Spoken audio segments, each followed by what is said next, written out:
হযরত ঈসা ইবনে মারইয়াম আলাইহিস সালামের কাছে এসেছিলেন, ওই ফেরেশতা আপনার কাছে এসেছেন। কোনো ভয়ের কোনো কারণ নেই, ভয়ের কোনো কারণ নেই।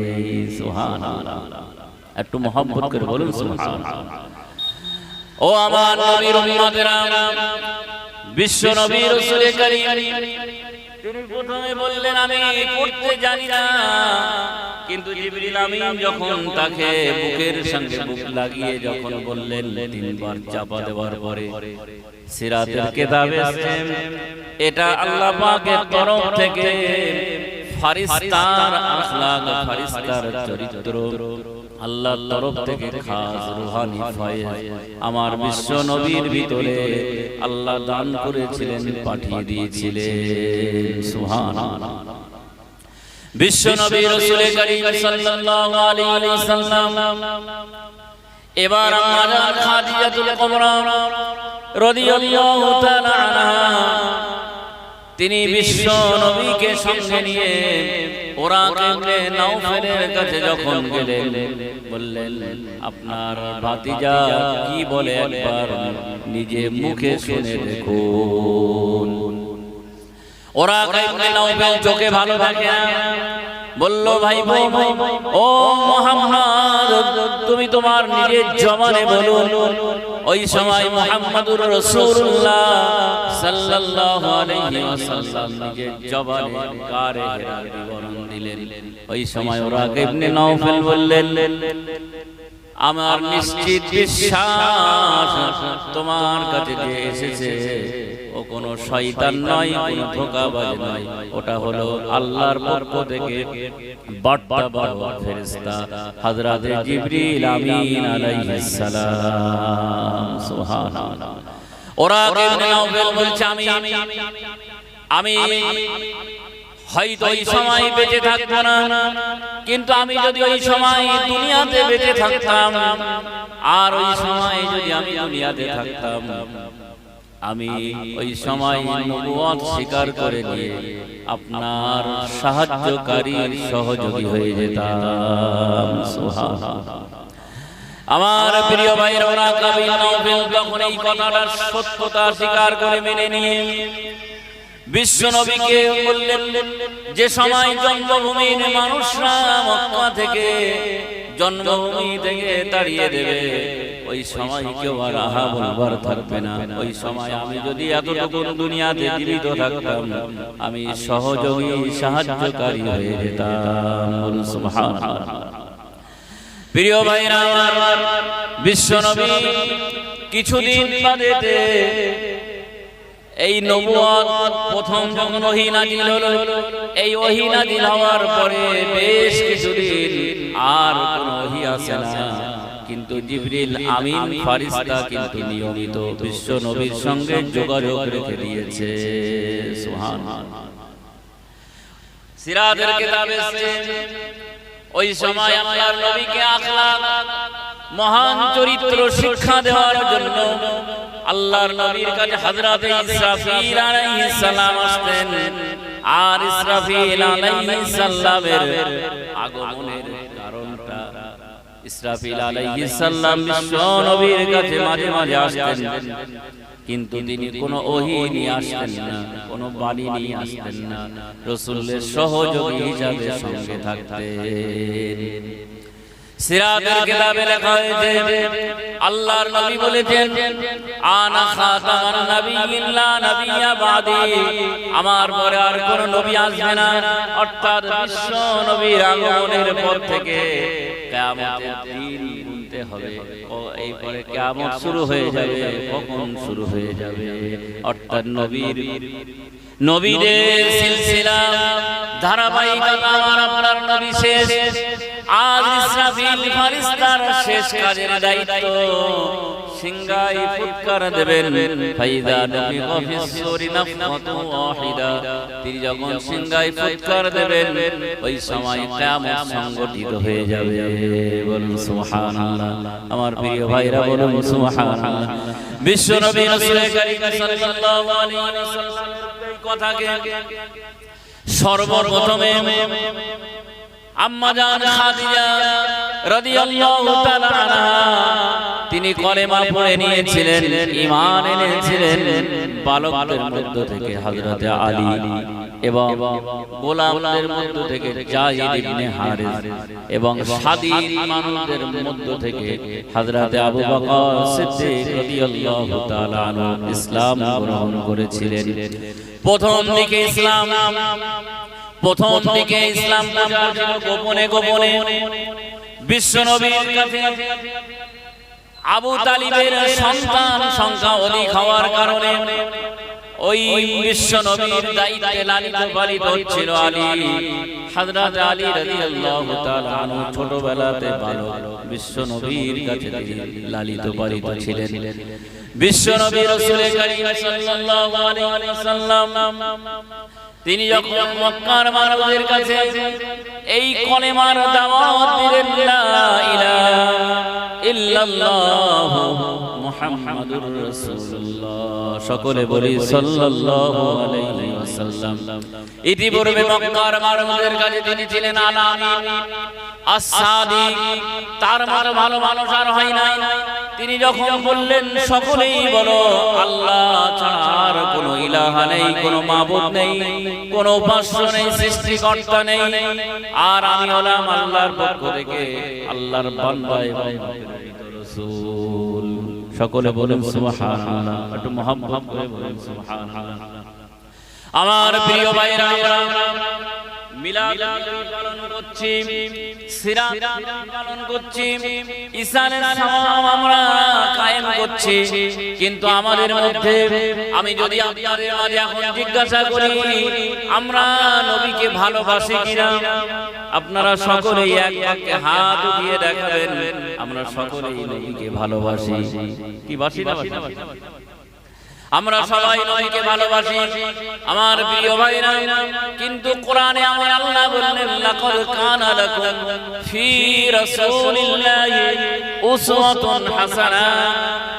ও আল্লাহর হাবিব, আপনাকে দুনিয়ার মানুষের জন্য নমুনা করা হয়েছে, মডেল করা হয়েছে। যারা স্কুলে পড়ে বাচ্চা ছেলেরা বোঝানোর জন্য বলছি, যে সমস্ত ছোট ছোট বাচ্চারা ওদের ড্রয়িং করতে হয়, ওই আঁকার সময় একটা ফুল আঁকা থাকে আর মাস্টার মশাই বলে দেয় এই ফুলটা দেখে একটা ফুল তৈরি করবে, বলে না একটা ফুল থাকে আর বলে ফুল তৈরি করবে। একটা ঘর লেখা আছে আর পাশে একটা ঘরে ছবি আঁকা আছে।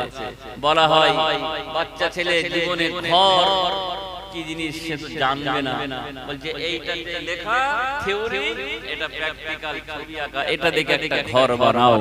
আমার ভাইরা, আল্লাহ আমাদেরকে বললেন ও আমার বান্দারা, দুনিয়াতে তোমরা যদি আমার পেয়ারা হতে চাও, আমার ভালোবাসা পেতে চাও, তোমাদের কাছে একটা নমুনা দেওয়া হলো, একটা ছবি রাখা হলো। এই ছবিটা হলো আমার হাবিব মুহাম্মদুর রাসূলুল্লাহ। সকলে বলি সাল্লাল্লাহু। আমরা যখন কোনো কাজ করব আমরা ছবি দেখে আমরা আমাদের জীবন নামক এই যে ছবিটা আঁকবো, আমাদের জীবনটা সাজাবো, আমাদের এই সুন্দর জীবনটা দেহটা সাজাবো বিশ্ব নবীর নমুনা দিয়ে, বিশ্ব নবীর সুন্নাত দিয়ে আমরা সাজাবো। বলুন সুবহানাল্লাহ, আর একটু খুশির সঙ্গে বলুন সুবহানাল্লাহ। আমার প্রিয় ভাইরা, বিশ্ব নবী মক্কা জমিনে ওই সময়তে যারা রাসূলকে ভালোবেসেছিলেন, মহব্বত করেছিলেন, আর এই ভালোবাসার কারণে কত কুরবানি তাদের করতে হয়েছে, কত ত্যাগ স্বীকার তাদের করতে হয়েছে। বাবাজি ভাইরা, বিশ্বনবী মক্কা জমিনে ওই সময়তে দুজন ধনী মানুষ ছিল।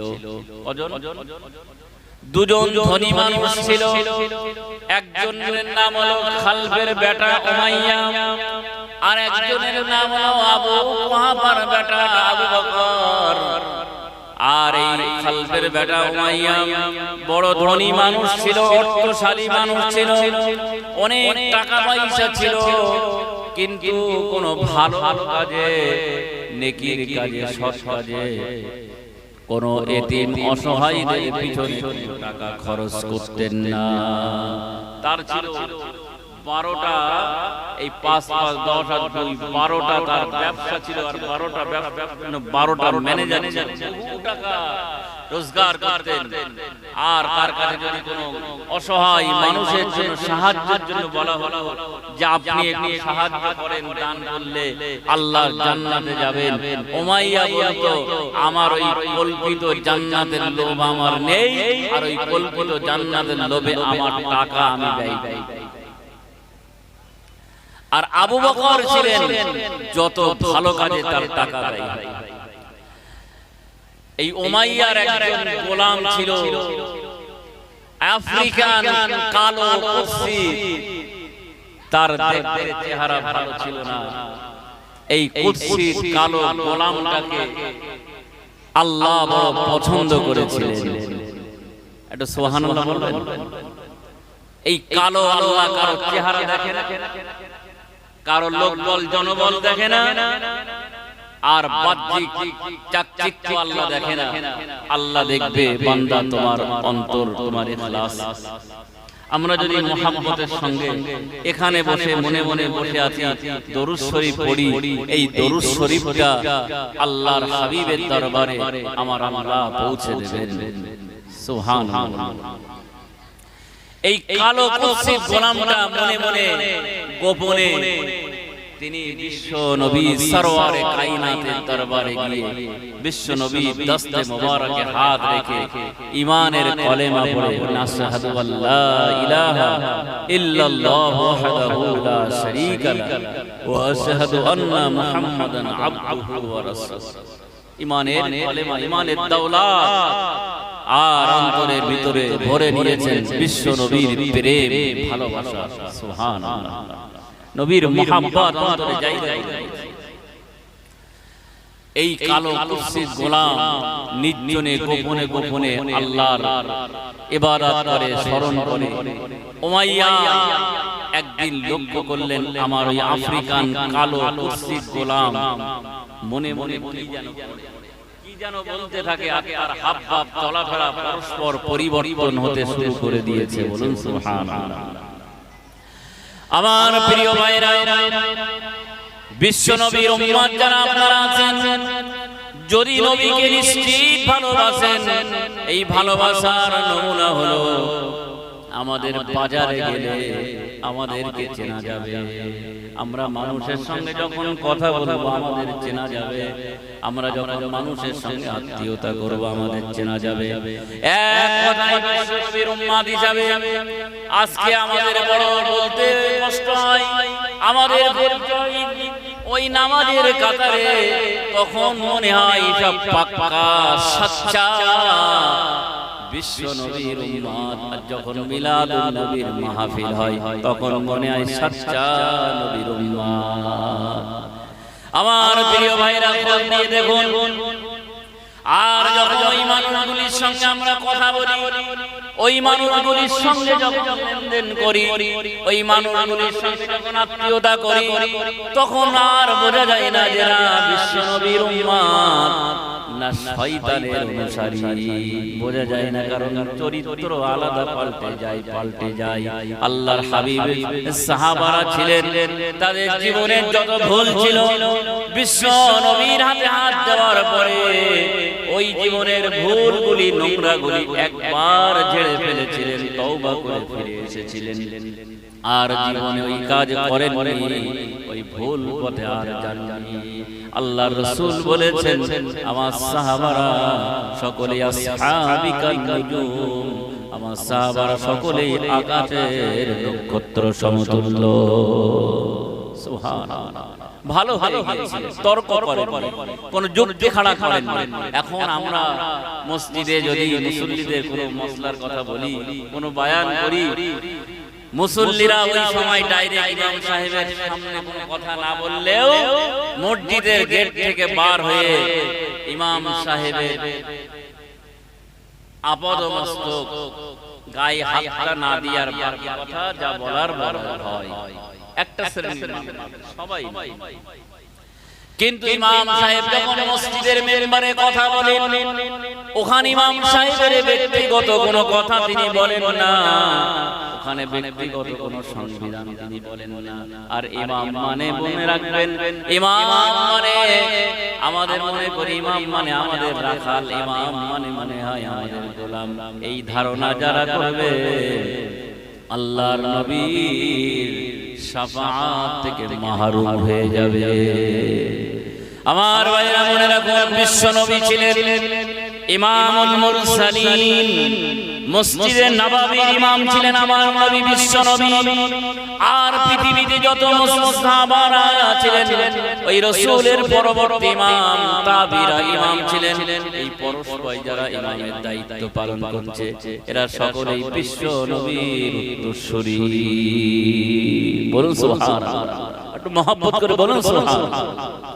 আমার ভাইরা, আমি আপনাদের মাঝে যে কথা বলছিলাম, বিশ্ব নবীর জন্য জান দিয়েছে, মাল দিয়েছে, ঘর ছেড়েছে, বাড়ি ছেড়েছে, জন্মভূমি ছেড়েছে, ঈমান ছাড়েননি। ওই আফ্রিকান কালো কুৎসিত গোলামটাকে উমাইয়া বললেন, তুমি যদি কি পাঠ করেছো বলো।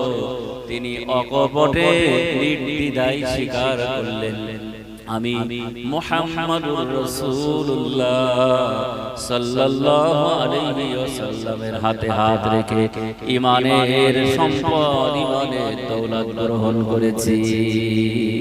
সুবহানাল্লাহ। আমার প্রিয় ভাইরা, আমার নবীর আশিক যারা, মুহাম্মাদের মানুষ যাদের কলিজায় আমার নবীর ভালোবাসা আছে, বিশ্ব নবীর ওই আফ্রিকান কালো কুৎসিত উম্মাহ উমাইয়া বললেন, তুমি জানো তুমি যদি ওই মুহাম্মাদের নতুন প্রচারিত ধর্ম যদি ত্যাগ না করো, তোমার উপরে এক্ষুনি কি শাস্তি চলে আসবে। ওই সময় আফ্রিকান কালো কুৎসিত বলেছিলেন, ওই মানুষটার চেহারা কালো, কিন্তু আল্লাহর কোরআনে বলেছে আল্লাহু ওয়ালিয়ুল্লাযীনা আমানু ইখরিজুহুম মিনাজ যুলুমাতি ইলান নূর। আল্লাহ যাকে ভালোবাসেন, পছন্দ করেন, মুহাব্বত করেন, আল্লাহ তার অন্তরে ঈমানের নূর দিয়ে আলোকিত করে আল্লাহ তার প্রিয় বান্দাদের মধ্যে শামিল করে দেন। সুবহানাল্লাহ।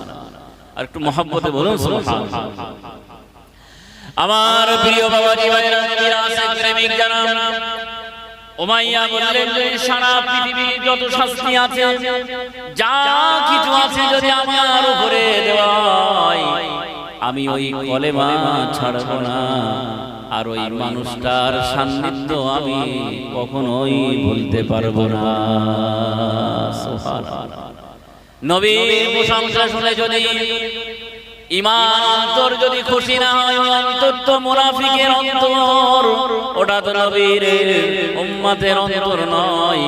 বাবাজি কি করলেন জানেন? ওই কঠিন সময়ে ওই মরুভূমির বালুকায়, উত্তপ্তময় বালুকাতে, মরুভূমির উত্তপ্ত বালুকানা একেবারে লু চলছে, ওই লু হাওয়ার মধ্যে হযরতে বেলাল হাবশী রাদিয়াল্লাহু তাআলা আনহু, যিনি পরবর্তীতে মদিনার মুয়াজ্জিন হয়ে গিয়েছিলেন, হযরতে বেলালকে ওই মরুভূমির গরম বালুকার উপরে শুইয়ে দেওয়া হতো, আর বুকের উপরে কত গরম পাথর রাখা হতো, চারিদিকে আগুন জ্বালিয়ে দেওয়া হতো, আর বলা হতো, তুমি যদি এখনো যদি কলেমা না ছাড়ো, তোমাকে আরো কঠিন শাস্তি দেওয়া হবে।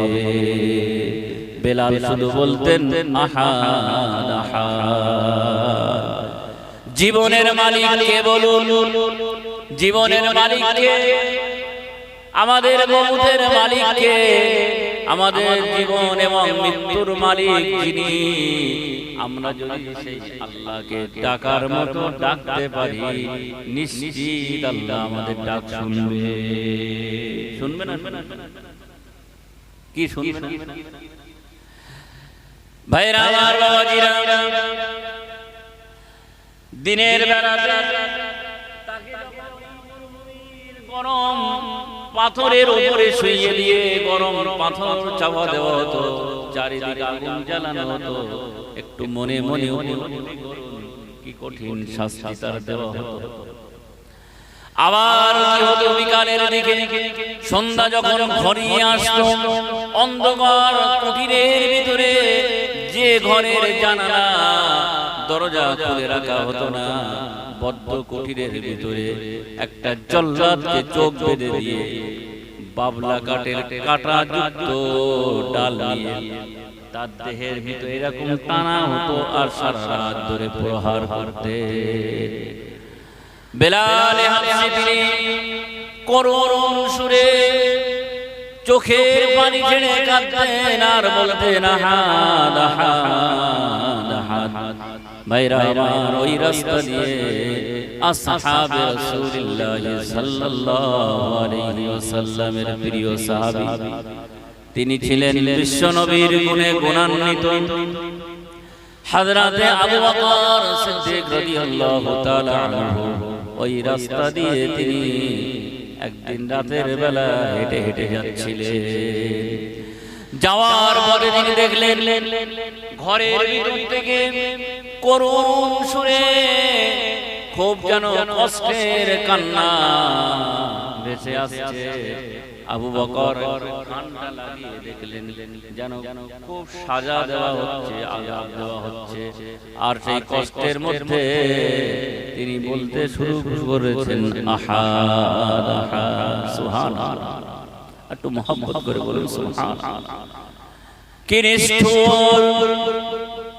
কোরআনে কারীমে আমার আল্লাহ বলেন, ওয়াসায়ুজান্নাবুহা আল্লাযী আবু বকরের শানে আয়াত অবতীর্ণ হলো, ওয়াসায়ুজান্নাবুহা আল্লাযী ইউতি মালাহু ইয়াতাযাক্কা ওমা লিআহাদিন ইনদাহু মিন নি'মাতিন তুজজা। আল্লাহর কোরআন জানিয়েছে, যারা অচিরেই ওই সমস্ত আল্লাহর বান্দারা যারা আল্লাহকে, তার রবকে, মালিককে খুশি করার জন্য তাদের অর্থগুলি ব্যয় করবে, আল্লাহ তাদের জাহান্নামের আগুন থেকে বহু দূরে রেখে দেবে। সুবহানাল্লাহ। আমার প্রিয় ভাইরা বাবাজিরা, হযরতে আবু বকর মানবতার নবী, দরদী নবী, বিশ্ব নবী, দয়ার নবী, মায়ার নবী, বিশ্ব নবীর কাছে এসে বললেন, ইয়া রাসূলুল্লাহ, ইয়া হাবিবাল্লাহ, আমি একটা বড় কষ্টে দেখে আসলাম। উমাইয়ার ঘরে একজন আফ্রিকান কালো মানুষ, তিনি আপনার হাতে কলেমা পড়ার কারণে তার উপরে কঠিন শাস্তি দেওয়া হচ্ছে। ইয়া রাসূলুল্লাহ, ইয়া হাবিবাল্লাহ, আপনি যদি অনুমতি দেন, আমি উমাইয়ার কাছ থেকে ওই গোলামটাকে ক্রয় করে নিয়ে আমি আজাদ করে দিতে চাই, মুক্তি করে দিতে চাই। একটু মুহাব্বত করে বলুন সুবহানাল্লাহ। আল্লাহর হাবিব বললেন, আবু বকর, তুমি যদি এটা করতে পারো, নিশ্চিত তোমার আমার আল্লাহ বড় রাজি হয়ে যাবেন, খুশি হয়ে যাবেন। বলুন সুবহানাল্লাহ। আমার প্রিয় ভাইরা বাবাজিরা, হযরতে আবু বকর সিদ্দিক রাদিয়াল্লাহু তাআলা আনহু উমাইয়ার বাড়িতে গেলেন। উমাইয়ার বাড়িতে যাওয়ার পরে উমাইয়াকে বলছেন, ভাই, আমি গত রাতে তোমার বাড়ি দিয়ে যাওয়ার সময় একটা করুণ সুরে কান্নার আওয়াজ শুনেছিলাম। উমাইয়া বললেন, আবু বকর, আমার খাবে, আমার পরবে, আমার কাছে থাকবে, আর যদি কোনো গোলাম, যদি কোনো মালিকের অবাধ্য হয়, মালিকের বিরোধিতা করে, ওই গোলামের কি শাস্তি হওয়া দরকার, সেই শাস্তি ওই গোলামের হচ্ছে। হযরত আবু বকর ছিলেন বিচক্ষণ মানুষ। উমাইয়াকে বললেন, উমাইয়া, তোমার গোলাম যদি তোমার অবাধ্য হয়, তোমার কথা যদি না শুনে, তোমার হুকুম যদি না মানে, তুমি একটা কাজ করো, তোমার ওই গোলামটাকে তুমি তাড়িয়ে দাও, তোমার বাড়ি থেকে বার করে দাও। আবু বকর তো জানে, হযরত আবু বকর সিদ্দিক রাদিয়াল্লাহু তাআলা উমাইয়াকে বোঝালেন, উমাইয়া তুমি একটি কাজ করো, যদি তোমার ওই গোলাম কি অপরাধ করেছে, কি অন্যায় করেছে, যদি তুমি আমাকে একটু বলতে পারো। উমাইয়া বললেন, আবু বকর, অন্যায়টা চরম অন্যায়, বড় কঠিন অন্যায়। আমাদের বাপ দাদাদের বিশ্বাস মতে